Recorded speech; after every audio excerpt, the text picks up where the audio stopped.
यहाँ रुक करेंगे एक बार फिर उचाना का चंद्रशेखर आजाद क्या कह रहे हैं, सुनाते हैं आपको। जोरा जी और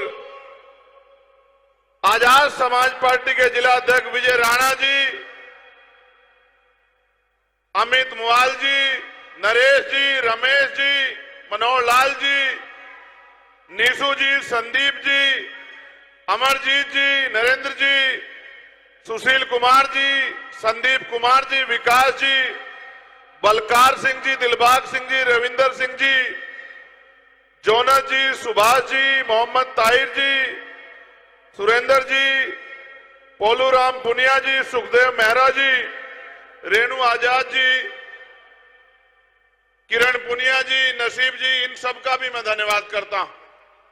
अपनी बात को शुरू करते हुए सभी धर्मों में जन्मे सभी संतों, गुरुओं और महान पुरुषों को नमन करता हूं। उनमें भी आज राष्ट्रपिता ज्योतिबा फूले, छत्रपति साहू जी महाराज, डॉक्टर बाबा साहब अंबेडकर, संत राम बीए प्रजापति, चौधरी महाराज सिंह भारती, जननायक कपूरी ठाकुर, बाबू जगदेव प्रसाद कुशवाहा, जननायक चौधरी ताऊ देवीलाल, मेरे राजनीतिक गुरु मान्यवर साहब काशीराम और मान्यवर दीना भाना वाल्मीकि जी को भी नमन करता। सम्मानित महान जनता, ये लोकतांत्रिक देश है, लेकिन हमेशा ऐसा नहीं था। पहले इस देश में जब राजतंत्र था तो राज बदलने के लिए तलवारें चलती थी, बंदूकें चलती थी, भाले चलते थे, तोपें चलती थी, हजारों हजारों लोग प्राणों का बलिदान करते थे, तब जाके राज बदलता था। धन्यवाद दीजिए डॉक्टर बाबा साहब अंबेडकर का, जिन्होंने हर बालिग व्यक्ति की उंगली में वो ताकत दे दी है कि बटन दबाओ और राज बदल दो। जिस काम के लिए पहले हजारों हजारों लोग बलिदान होते थे, आज ना किसी को बुरा कहना है, ना लाठी चलानी है, ना ही कोई साजिश करनी है। बस अपने विचार को जनता के बीच ले जाके जनता को तैयार करना है और लोगों को विचार के आधार पर संगठित करना है। आज इस प्रदेश में अलग अलग विचारों के दल काम कर रहे हैं।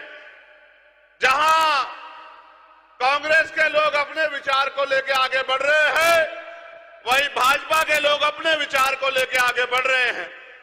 वहीं मैं और भाई दुष्यंत चौटाला, जननायक ताऊ देवीलाल और मान्यवर काशीराम साहब के किसान कमेरा की एकता के राज को आगे लेके चल रहे हैं। एक समय था हरियाणा के लोगों और हरियाणा में भी उचाना के मेरे साथियों, मैं आपको कहना चाहता हूं, एक समय था कि दिल्ली की राजनीति हरियाणा से चलती थी। जब किसान कमेरा एकजुट था तो दिल्ली की कुर्सी पे कौन बैठेगा इसका फैसला हरियाणा में होता था। उत्तर प्रदेश की कुर्सी पे कौन बैठेगा, बिहार की कुर्सी पे कौन बैठेगा, इसका फैसला हरियाणा में होता था।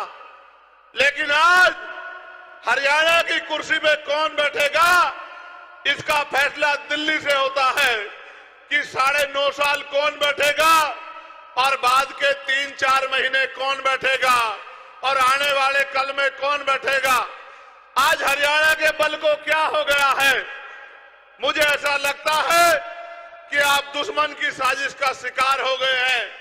दुश्मन चाहता है कि दिल्ली से हरियाणा चले और उनके कठपुतली मुख्यमंत्री हरियाणा में बैठ के हरियाणा के विकास के पैसे को दिल्ली भेजने का काम करें।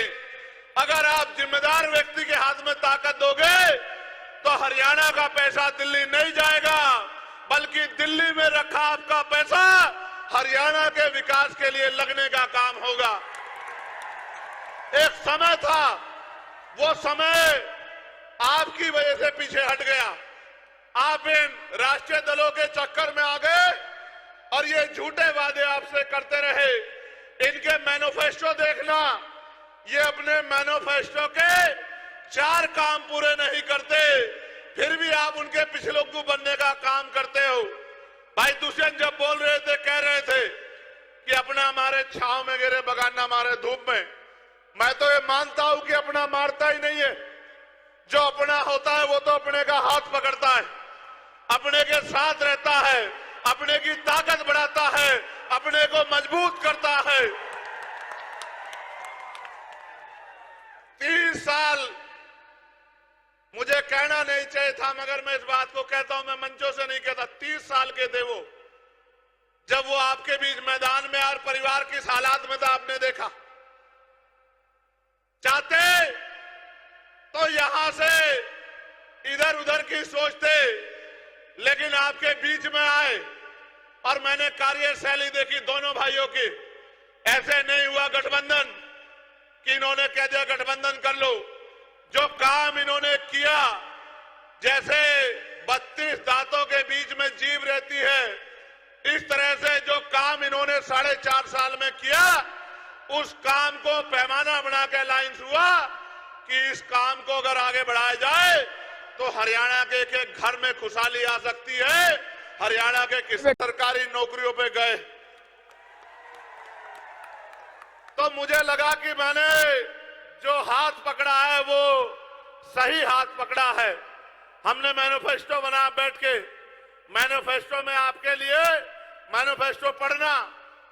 मैं नौजवान साथियों से कहूंगा जो बेरोजगार घूम रहे हैं, जो अच्छी शिक्षा चाहते हैं, यहां की जनता जो अच्छी हेल्थ चाहती है कि चिकित्सा व्यवस्था अच्छी हो, हमारा मैनिफेस्टो पढ़ना कि हमने अमीरों को ताकतवर बनाने के लिए मैनिफेस्टो बनाया या गरीब की कटती जेब को रोकने के लिए और गरीब के जेब में पैसे डालने के लिए मैनिफेस्टो बनाया। पढ़ना आप लोग। तो मैंने तो बात की इनसे और बात की तो एहसास हुआ कि उनके मन में हरियाणा को लेकर एक सपना है। जिनके भरोसे चुनाव लड़ा, जिनके लिए दिन रात मेहनत की, जिनके लिए वोट मांगे, वो तो उसी दिन हाथ छोड़ के चले गए थे जिस दिन राज में आने के लिए सरकारें बनने का फैसला हो रहा था। उन्होंने भी उनके साथ आगे बढ़ने का निर्णय लिया। 6 महीने पहले सरकार छोड़ी।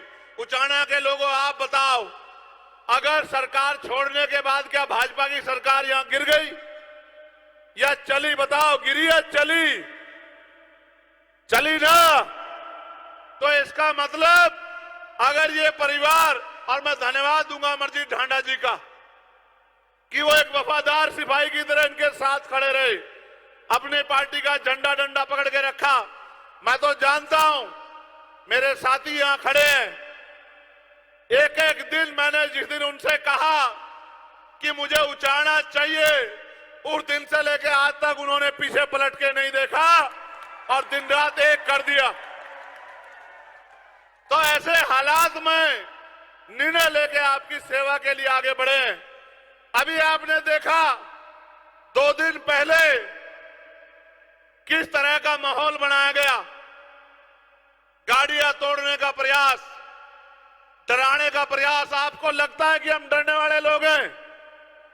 आप बताओ, डरने वाले लोग हैं हम तो वो है जो बंजर भूमि का सीना चीर के फसल उगाते हैं। हम किसान कमेरे लोग हैं, जहां जानवर भी नहीं रहता, अपने पसीने से खून से वहां महल बनाते हैं संघर्ष करके। हम तो संघर्षशील लोग हैं। इनके डराने से मैं डर जाऊंगा? इनको एहसास नहीं कि मैं जिनमें पैदा हुआ हूं, अगर मुझे कील भी लगेगी तो वो इसका सारा जवाब वोट की चोट से देंगे। ये गलतफहमी में है। ऐसे गुंडे और ऐसी गुंडागर्दी मैंने बहुत बार देखी है। ये नहीं जानते कि मैंने तो आत्मसम्मान की लड़ाई लड़ते हुए, अपने लोगों की स्वाभिमान की लड़ाई लड़ते हुए 16-16 महीने जेल काटी है, कभी उफ तक नहीं कहा। दिल्ली में जब गुरु घर टूट गया तो 66 दिन तक जेल काटी, एनआरसी में 29 दिन तक जेल काटी। और जब मैं जेल में था और सदगुरु रविदास जी महाराज का अपमान हुआ, मैं धन्यवाद दूंगा कि 5 एकड़ जमीन में सदगुरु जी का गुरु घर बनाने की घोषणा मेरे भाई दुष्यंत चौटाला ने की।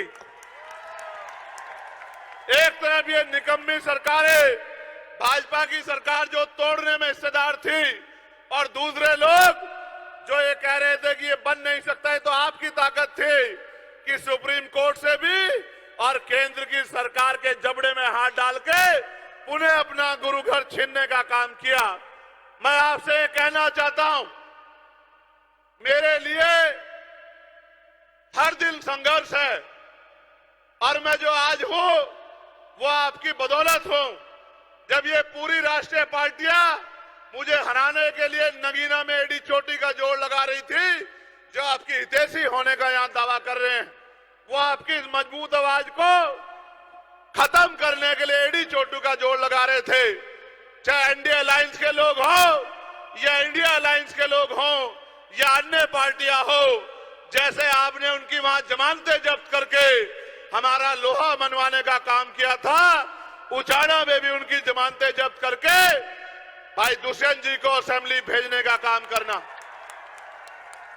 जहां दिल्ली में खड़े होके मैं आपके अधिकारों की रक्षा के लिए, किसानों के लिए, पहलवानों के लिए, तमाम तरह से अंतिम व्यक्ति के लिए दिल्ली में आवाज उठाने का काम करूंगा। आपकी ताकत बनके, आपकी लाठी बनके इन सामंतवादी सोच के लोगों को जो गुंडागर्दी कर रहे हैं, इनको जवाब देने के लिए मेरा भाई दुष्यंत जो है असेंबली में दहाड़ने का काम करेगा, आपकी ताकत बनने का काम करेगा। आप मुझे और दुष्यंत को अलग अलग मत मानना। आप जानते हैं हम स्वाभिमानी लोग हैं, अगर जबान देते हैं तो जान देते हैं, हाथ पकड़ते तो छोड़ते नहीं है। आपके ऊपर छोड़ रहा हूं, अगले 3 दिन मेहनत करना, गांव गांव जाना, घर घर जाना, लोगों से वोट की अपील करना, क्योंकि बाबा साहब अंबेडकर ने कहा था political power is the master की। राजनीतिक सत्ता वो चाबी है जो आपकी सारी समस्याओं का हल कर देगी। अगर अगले 3 दिन आपने मेरी बात पे पहरा दे दिया और घर घर जाके अलग जगह दी और वोट की अपील कर ली, तो किसी की हिम्मत नहीं है कि आपका प्रत्याशी यहां किसी से पीछे रह जाए।